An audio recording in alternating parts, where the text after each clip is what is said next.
अधिवेशनाला सुरुवात होण्यापूर्वी मुख्यमंत्री देवेंद्र फडणवीस, उपमुख्यमंत्री एकनाथ शिंदे आणि अजित पवार यांनी विधिमंडळ परिसरातल्या छत्रपती शिवाजी महाराज यांच्या पुतळ्याला पुष्पहार अर्पण करून अभिवादन केलं। यावेळी मंत्रिमंडळातले इतर मंत्रीही उपस्थित होते।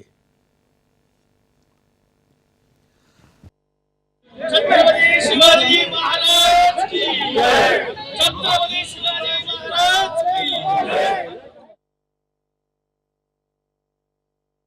विधान परिषदेतले विरोधी पक्षनेते अंबादास दानवे यांच्यासह मवियाच्या नेत्यांनीही महाराजांच्या पुतळ्याला पुष्पहार अर्पण करून अभिवादन केलं। गेल्या 2.5 वर्षात महायुती सरकारच्या काळात राज्यात गुन्हेगारीचं प्रमाण वाढलं आहे, महिला असुरक्षित आहेत, विविध विभागात घोटाळे झाले आहेत असे आरोप करत काँग्रेस नेते नाना पटोले यांनी केले। बीड आणि परभणीची हत्येची घटना राज्यासाठी लाजिरवाणी घटना होती, पण यावर नागपूर अधिवेशनात मुख्यमंत्र्यांनी दिलेलं उत्तर समाधानकारक नाही असं सांगत मुख्यमंत्र्यांविरोधात हक्कभंग आणणार असल्याचं नाना पटोले यांनी म्हटलं आहे। आणि आता हे बजेट अधिवेशन आहे, नागपूरच्या अधिवेशनात याच्यावर चर्चा करायलाच तयार सरकार नव्हतं, पण मी स्वतः या प्रश्नाला लावून धरलेलं होतं। सरकारने चर्चा केली, मुख्यमंत्र्यांनी जे उत्तर दिलं ते उत्तर स्वतांड खोटं होतं आणि म्हणून हक्कभंग सुद्धा आम्ही त्या विषयावरचं माननीय मुख्यमंत्र्यांवर आणणार आहोत। आणि त्याच्यामुळे परभणी आणि बीड हे महाराष्ट्राला घटनेमुळे महाराष्ट्राला काळीमा लावण्याच्या सारखा हा प्रकार आहे।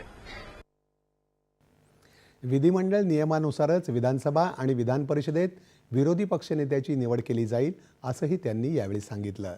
विधानसभेमध्ये शिवसेना हा पक्ष मोठा पक्ष आहे, त्यामुळे त्यांनी त्यांचा कॅन्डिडेट डिक्लेअर केला पाहिजे। त्याचप्रमाणे वरच्या सभागृहामध्ये परिषदेमध्ये काँग्रेसचे जास्त आमदार आहेत, तिथं आम्ही आमचा विरोधी पक्ष नेता करू आणि सामंजस्यानं या राज्याच्या भ्रष्ट आणि महाराष्ट्राला रोज काळीमा लावणाऱ्या या सरकारला घेराबंदी कशी करता येईल याच्यावरचं प्लॅनिंग आम्ही करतो आहे। त्यामुळे सामंजस्यानं हा विरोधी पक्ष पदाचा जो प्रश्न आहे तो आम्ही सोडवू। विरोधी पक्षनेते पदाच्या निवडीबाबत विधानसभेचे अध्यक्ष निर्णय घेतील असं उपमुख्यमंत्री एकनाथ शिंदे यांनी म्हटलं आहे।